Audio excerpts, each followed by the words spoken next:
Hello guys, welcome back to my channel 1 crore portfolio. आज है Sunday 25 जनवरी। आज के दिन मार्केट क्लोज रहता है, तो हर संडे की तरह इस संडे को भी हम करने जा रहे हैं अपने म्यूचुअल फंड पोर्टफोलियो का एनालिसिस।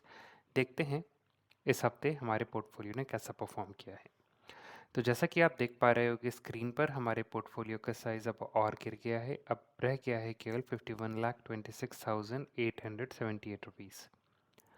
टोटल इन्वेस्टमेंट की बात करें तो 41,26,000 की इन्वेस्टमेंट थी, जिस पे अब रिटर्न 24% के करीब यानी कि 10 लाख रुपए का रह गया है। अगर हम देखें वीक ऑन वीक बेसिस पे, जो कि मैं आप लोग के लिए यहाँ पे डेटा ट्रैक करता हूँ, तो आप देख पाएंगे खूब अच्छे से कि हमारा पोर्टफोलियो कैसे ट्रेंड वाइज परफॉर्म कर रहा है। तो अगर हम इस हफ्ते की बात करें जो कि है 25 जनवरी, तो हमारा इन्वेस्टेड अमाउंट 41 लाख का है, जिस पे अब 10 लाख का हमें रिटर्न मिल रहा है। और रिटर्न परसेंटेज की बात करें तो जो 2 नवंबर से हमने ट्रैक करना स्टार्ट किया था, तब से लेके अब तक गिरता ही जा रहा है। लगभग 37% से अब ये 24% तक आ गया है, यानी कि 13 से 14% की शार्प गिरावट हमें देखने को मिल रही है। वीक ऑन वीक बेसिस पे अगर आप लॉस की बात करें तो जितने भी हफ्ते अब तक गए हैं उन सब में ये वाला हफ्ता सबसे ज़्यादा ख़राब है, जिसमें एक हफ्ते में ही हमें 2,14,805 रुपये का सीधा लॉस हुआ है। अगर आप ग्राफ में ट्रेंड भी देखना चाहें तो यहाँ पे आपको खूब अच्छे से दिख रहा होगा कि हमने 2 नवंबर से ट्रैक करना स्टार्ट किया था। 2 नवंबर पे हमारा रिटर्न था 37% का, और यहाँ से हमारा जो गिरना स्टार्ट हुआ है पोर्टफोलियो, तब से गिर ही रहा है। अभी तक कोई रिकवरी एसेज देखने को नहीं मिली है। तो एक टाइम पे जहाँ 37% का रिटर्न मिल रहा था, अब पोर्टफोलियो गिरते गिरते 24% तक आ गया है। स्पेसिफिकली देखा जाए तो जनवरी के महीने में काफ़ी ज़्यादा हमें लॉस हुआ है। बैक टू बैक अगर आप देखेंगे तो ये ऐसे एक महीने में अभी तक तो कोई हफ्ता नहीं गया जहाँ पे इतने ज़्यादा लॉस हुए हैं। अगर आप नवंबर में भी देखें तो नवंबर में ये रही अपनी रोज़, तो ज़्यादा से ज़्यादा 70,000 का एक हफ्ते में लॉस हुआ है। अगर हम दिसंबर की बात करें तो दिसंबर में भी ज़्यादा से ज़्यादा 40,000 का लॉस हुआ। लेकिन जो जनवरी है, यहाँ पे आपको स्पेसिफिकली ट्रेंड देखने को मिल रहा होगा। इस हफ्ते में ही 2 लाख गए, और उसके पिछला हफ्ता छोड़ के अगर हम बात करें तो इसके पिछले के पिछले हफ्ते में भी 1 लाख रुपए उड़ गए थे। तो पोर्टफोलियो में आप देखेंगे तो जनवरी का महीना कुछ खास कंट्रीब्यूट नहीं कर रहा है। ओवरऑल इस पे नेगेटिव इम्पैक्ट ही डाल रहा है। XIRR की अगर आप बात करेंगे तो XIRR भी 15% जब से हम ट्रैक कर रहे हैं। इसकी XIRR की ट्रैकिंग मैंने स्टार्ट करी है 7 दिसंबर से। तो 7 दिसंबर से ये आपके सामने पूरा डेटा है। वीक बाय वीक बेसिस पे 15.22% से गिरते हुए अब 11.16% तक आ गया है। और कुछ इन्फॉर्मेशन मेरे पोर्टफोलियो से रिलेटेड, हर महीने की SIP मेरी होती है 1.5 लाख रुपए की। पूरे पोर्टफोलियो में मैंने इन्वेस्ट करना स्टार्ट किया था 2019 से। ऐसा नहीं है कि पूरा पोर्टफोलियो एक साथ जितने आपको म्यूचुअल फंड दिख रहे हैं सारे 2019 में इन्वेस्ट किए थे, बट ये मेरा सबसे पहला म्यूचुअल फंड था, तो मैं उसी से अपने पोर्टफोलियो की स्टार्टिंग पॉइंट मानता हूँ। तो आप में से कई लोग का क्वेश्चन है कि इस फंड में इन्वेस्टिंग मैं कब से कर रहा हूँ, तो आंसर रहता है 2019। तो 2019 से ये पोर्टफोलियो में रेगुलर SIPs कर रहा हूँ। अब आते हैं अपने म्यूचुअल फंड की तरफ कि कौन कौन से इंडिविजुअल म्यूचुअल फंड कैसा कैसा परफॉर्म कर रहे हैं। अगर हम रिटर्न के परसेंटेज की बेसिस पे इसको सॉर्ट कर दें तो यह अब आपको सारा म्यूचुअल फंड स्क्रीन पे दिख रहा होगा। तो सबसे ज़्यादा रिटर्न जो दे रहा है वो है Mirae asset ELSS tax saver fund, जो कि 87% का रिटर्न दे रहा है। इससे मेरी फ़िलहाल SIP नहीं चल रही है। ये एक पहले चल रही थी, मैंने उसको बंद कर दिया है। टोटल इन्वेस्टमेंट है 4,14,000 का, और अब उसकी वैल्यू हो गई है 7,76,000। रिटर्न मिल रहा है 3,62,000 का। उसके बाद है ICICI प्रूडेंशियल सिल्वर ETF, जिसमें आप देख पा रहे होगे कि मेरी SIP चल रही है 7,500 रुपये पर मंथ की। इसमें इन्वेस्टमेंट हो चुका है 22,500 का।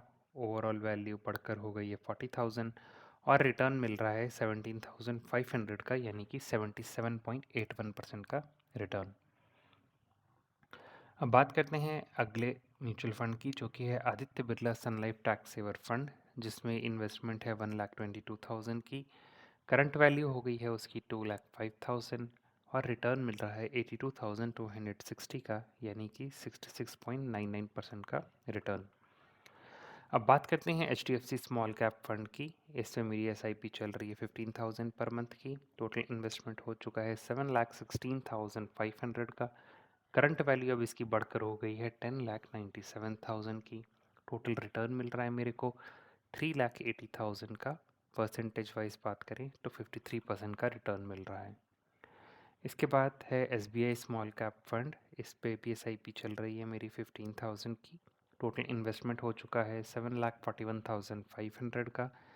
करंट वैल्यू इसकी अब बढ़कर हो गई है 9,48,000 और रिटर्न मिल रहा है 2,07,000 का, 27.94% का रिटर्न।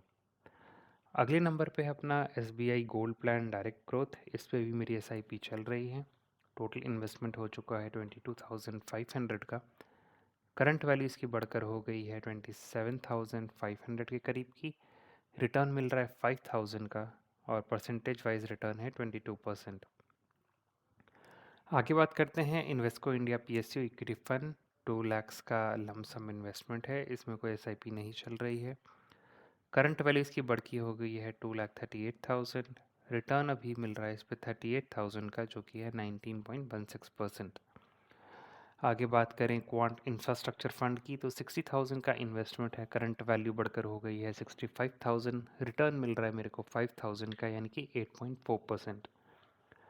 आगे बात करते हैं अगला म्यूचुअल फंड है Motilal Oswal Nifty India defence index fund, जिससे मेरी SIP चल रही है 15,000 पर मंथ की।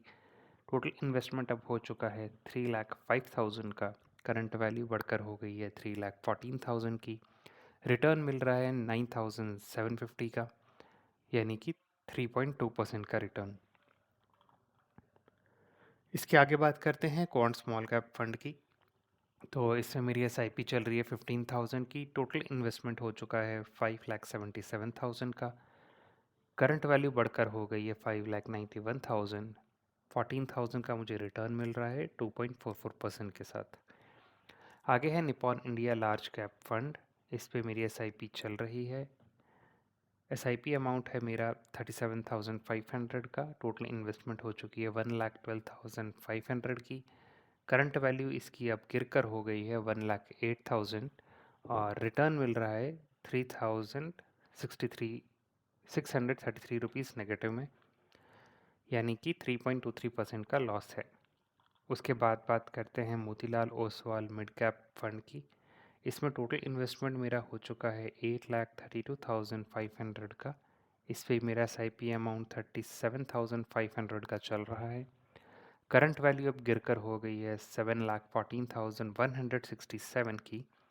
रिटर्न इसमें भी नेगेटिव में चल रहा है, यानी कि 1,18,000 का इसमें लॉस चल रहा है। 14% नेगेटिव में मिड कैप जा चुका है। तो गैस ये थी ओवरऑल मेरे म्यूचुअल फंड पोर्टफोलियो की एनालिसिस। आप कमेंट सेक्शन में बताइए अगर आपको कोई डाउट है या कोई क्वेश्चंस है मेरे पोर्टफोलियो से रिलेटेड।